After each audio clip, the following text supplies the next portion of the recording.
I'm getting a prompt here around facing our fears in a relationship. And what's interesting is you're coming through as embodying a truth. You're coming through as having stayed in your path of integrity, stayed in your path of honesty around this situation. There is a memo here around feeling utter defeat because of the way this person has treated you, not treated you, because of the way this person has not communicated properly. And there is an invitation here to, for some of you, there's telepathic communication. So that means that you're both communicating to each other without actually physically articulating any messaging. So there could be distance between the two of you, but there is a connection. There's a connection through the ethers, okay? Through your thoughts, your dreams, all the things. Patience is here. I see frustration here. It is a very powerful full moon in Sagittarius today, so I am seeing frustration here. I'm getting this energy, though, that you are experiencing a massive transformation because of this relationship. You're both actually undergoing a transformation. There's a little bit of an invitation right now to slow it down. However, you're receiving it a little bit as rejection. You're receiving that invitation as rejection.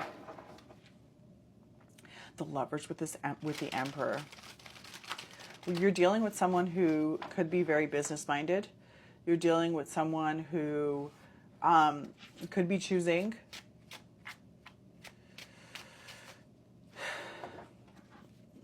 the business of love, okay?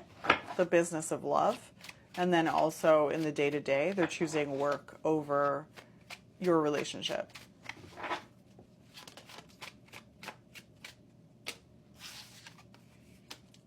You're both working extremely hard on something.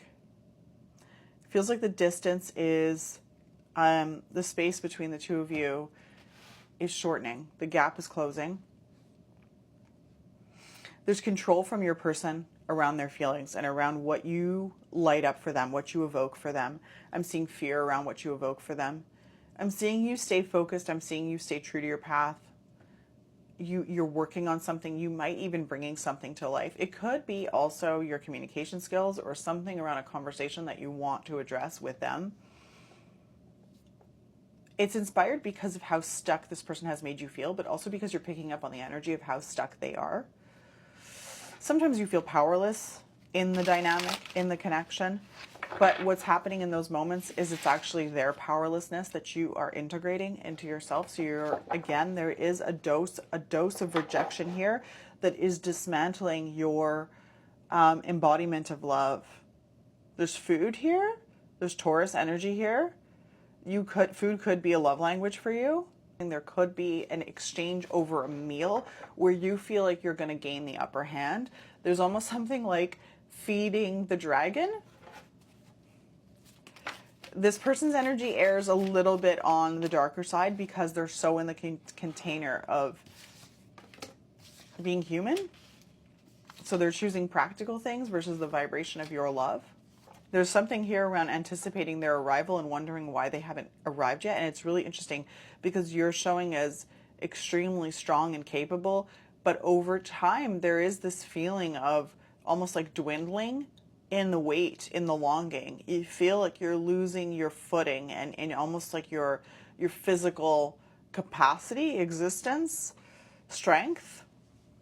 You're prepared though. You're showing as the Queen of Swords. And you're fronted by the Chariot. So there is an energy here of not wanting it to be over, still having something to say, but you're extremely convicted in what it is that you want to say to this situation. And you're holding it down. You are holding it down. Like you're not letting them get away with anything here. It's interesting because this dynamic tethers on complete abundance and cooperation, collaboration, all things beautiful. And it's like you know that it's possible. You're holding the vibration of love because you're holding space for them to step into their better self. every motivation towards you is in the fear of losing you. So they move more steadily towards you when the fear, the reality, because they live in the container of reality, of losing you is in front of them. You represent a choice of having it all and losing it all, depending on what day it is and what they're looking at, how they're seeing their lens that day.